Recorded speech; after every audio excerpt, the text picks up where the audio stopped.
Muchas gracias a Jessica por la invitación, a mis amigos de la mesa y a todos ustedes por su presencia. Yo quería empezar diciendo que quizás el menos indicado en esta mesa, aquí soy yo. ¿Por qué? Por dos razones básicas. Se trata de una edición bilingüe español-quechua y yo de quechua no sé nada. Vengo de la costa. Es verdad que tuve un padre quechohablante. Mi papá era una especie rara, era de Puno, pero no sabía aymara, sino quechua, porque era de la zona norte de Puno, limitante con Madre de Dios, era sandino, y dominaba el quechua, y el aymara sabía muy poco, pero lo había aprendido en Puno cuando estudiaba en el Colegio San Carlos. Y yo capté muy poco del idioma, de ambos idiomas, y solamente sé algunas palabras sueltas. Y toda esta discusión acerca del quechua, que se habla de distinta forma en los distintos lugares del país, siempre me ha fascinado, siempre me ha apasionado. Y como ha dicho Dante hace poquito, efectivamente, pues un libro puede ser traducido al quechua con distintas formas según la región de donde se origina el idioma, ¿no es cierto? Bueno, el quechua también tiene su propia historia. Se dice que el Imperio Incaico no hablaba específicamente el quechua, sino otras lenguas. Pero bueno, eso es un tema para otro evento. Bien, mi trabajo específico en este libro ha sido sobre todo el ver la parte en español. Básicamente equiparar esta nueva edición con las ediciones anteriores. Y Oscar nos dejó el trabajo difícil porque lo que encontramos fue que de todas maneras él siempre estuvo haciendo, como cualquier escritor del mundo, revisiones de sus versiones del libro. La primera edición de Lluvia, de la década del 80, de 1985, es muy diferente a la más reciente que pertenece a Random House, ¿no? a la última, y ha pasado por otras editoriales. De todas maneras, habían, por ejemplo, párrafos que él había decidido unificar, en otros casos romper, palabras diferentes, modificadas, etc. Y ha sido eso también el pretexto para poder volver a este libro tan entrañable, encariñarse nuevamente con ese atrevimiento suyo de esto que finalmente se denominó el quechuañol, y que obviamente él no es el único que ha apostado por ese tipo de escritura, sino también lo hizo de alguna forma Arguedas, y él lo reconoce, ¿no es cierto?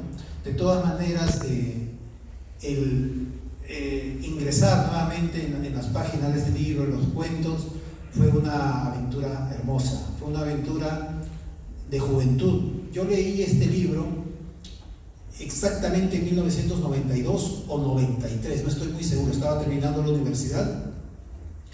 Empecé a interesarme en la literatura de mi región en esos años y no recuerdo bien cómo llegó Cordillera Negra a mis manos, pero tuve esa edición de... no, ya lo recordé, me lo regalaron en Chimbote cuando gané un premio y me regalaron un paquete de libros, y ahí llegó a mis manos Cordillera Negra.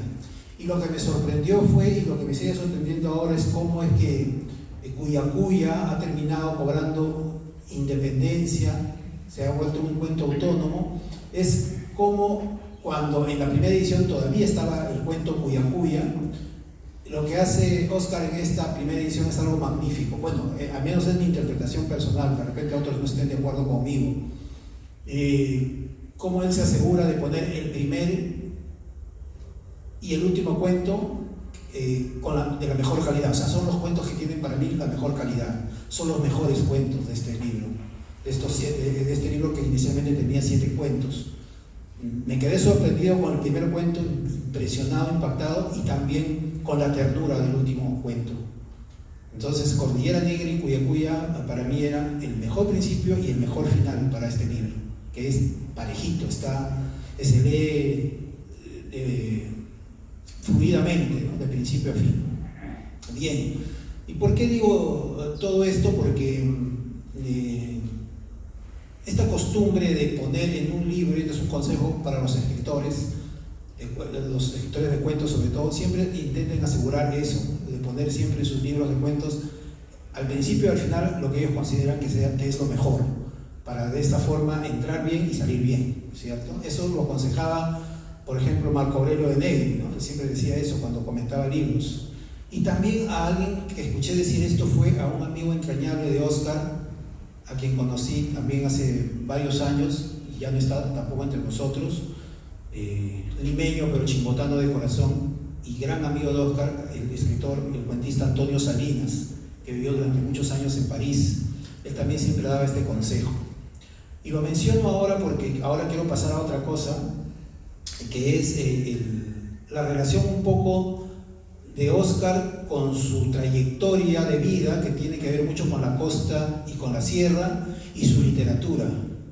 Y para ello, tal como ha hecho Dante, quiero dar lectura de algunos textos que tienen que ver con preguntas que seguramente ustedes se van a hacer cuando lean el libro. Yo estoy seguro que aquí debe haber personas que todavía no lo han leído.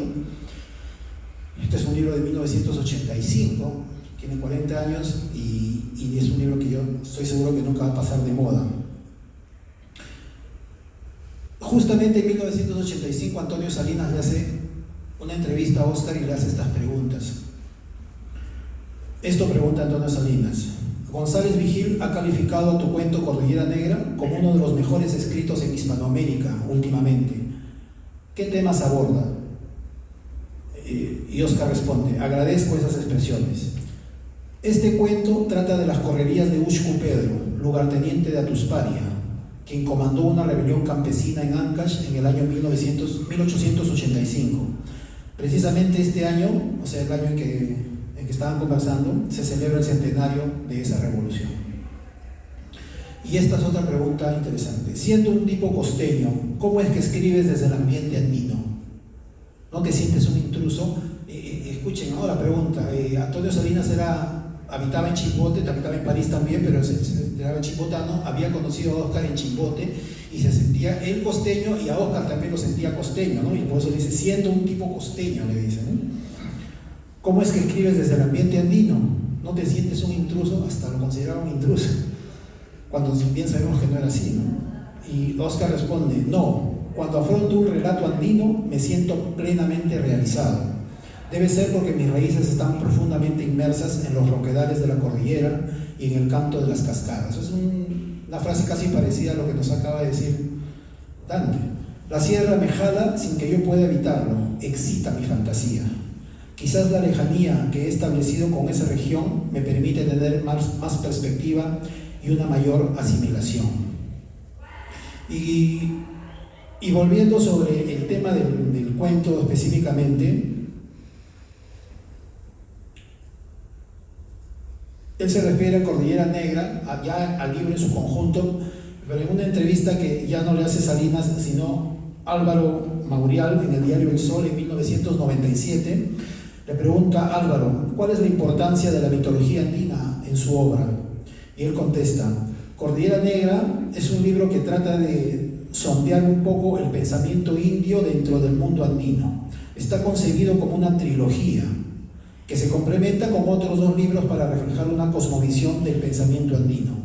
Cordillera Negra trata de lo oculto y de lo misterioso, esto hay que tenerlo muy en cuenta, de las fuerzas que brotan de la interioridad de la tierra, que en el pensamiento andino se llaman Ucupacha. Esos personajes misteriosos que brotan de Ucupacha aparecen como seres demoníacos, como brujas, como seres fantasmales. Posteriormente, este libro se complementa con otro que se llama Camino de Zorro, donde trata sobre el Caipacha, el mundo de acá. Fundamentalmente describe de qué modo se daba la moral prehispánica que perdura hasta nuestros tiempos mediante lo no escrito, porque no conocían la escritura, sino mediante leyes morales dadas a base de cuentos, mitos y leyendas, ¿no? Y es lo que él hace precisamente en la recreación de las historias de este libro.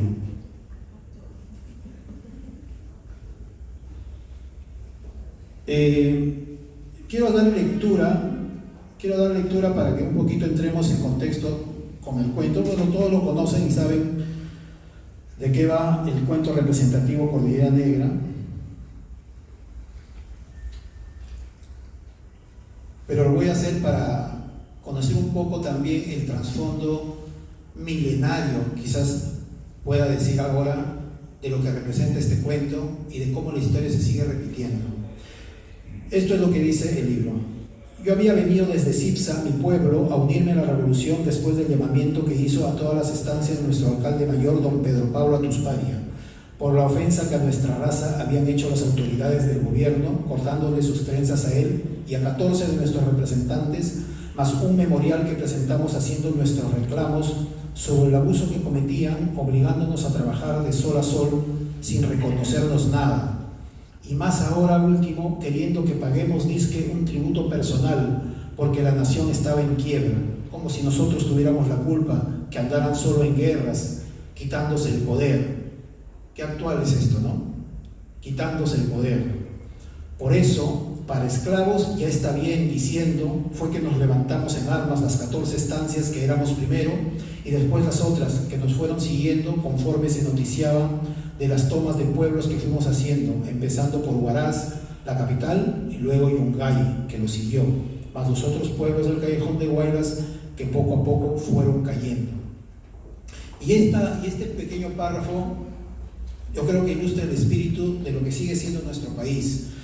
Hace poco un amigo, Hermógenes Villanueva, nos contaba a un grupo de amigos cómo él, mientras hacía una investigación para un libro que hemos publicado hace poco, descubre que en esta rebelión de 1885, comandada por Atusparia, es verdad que murió mucha gente.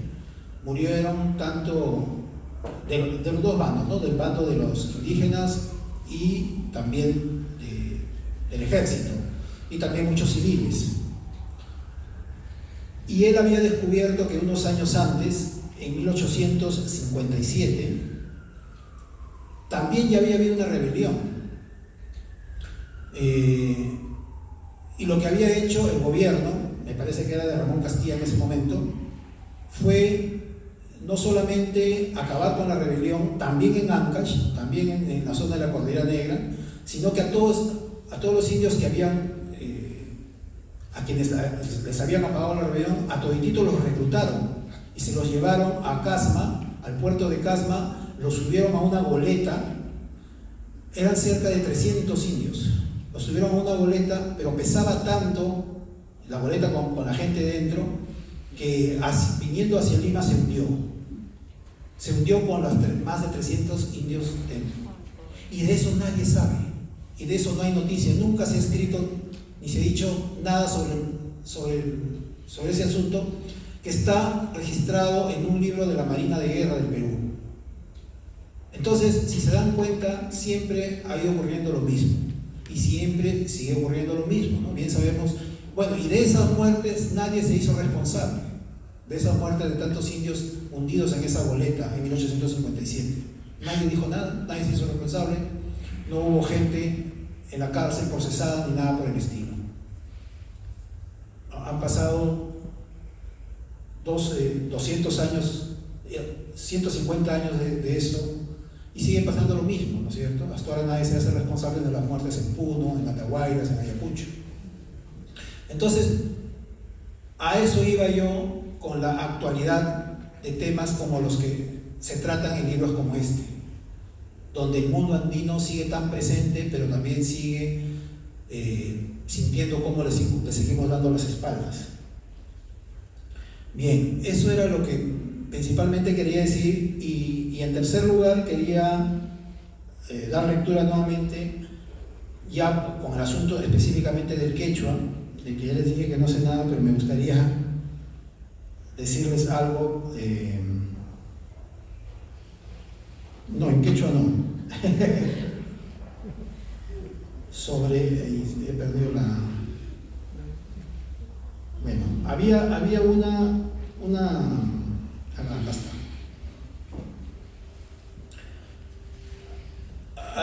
En la revista Ajos y Zafiros, de San Marcos, le hace la siguiente pregunta a Óscar, muy importante: ¿es usted quechua hablante? No, contesta él. El quechua que aparece en mis libros es la manera de hablar que teníamos los pobladores de mi zona. es un español preñado por el quechua. Como diría, si mal no me equivoco, Ángel Rama. Recuerdo que mi madre sí hablaba quechua, pero solo lo hacía con personas quechuahablantes. En la casa jamás se hablaba quechua. ¿A qué razón le atribuye dicha situación?, me preguntan. Obedecía a un prejuicio que había en el pueblo. Hablar quechua significaba pertenecer a un mundo inferior. Sí, volvemos a lo mismo, ¿no? A un mundo inferior. El quechua solamente era de indios, de estancieros o de peones de hacienda. En el pueblito andino donde yo pasé mi infancia, mayormente la gente era blanca, pero tenían una cultura andina muy fuerte. Eran, como decir, indios blancos.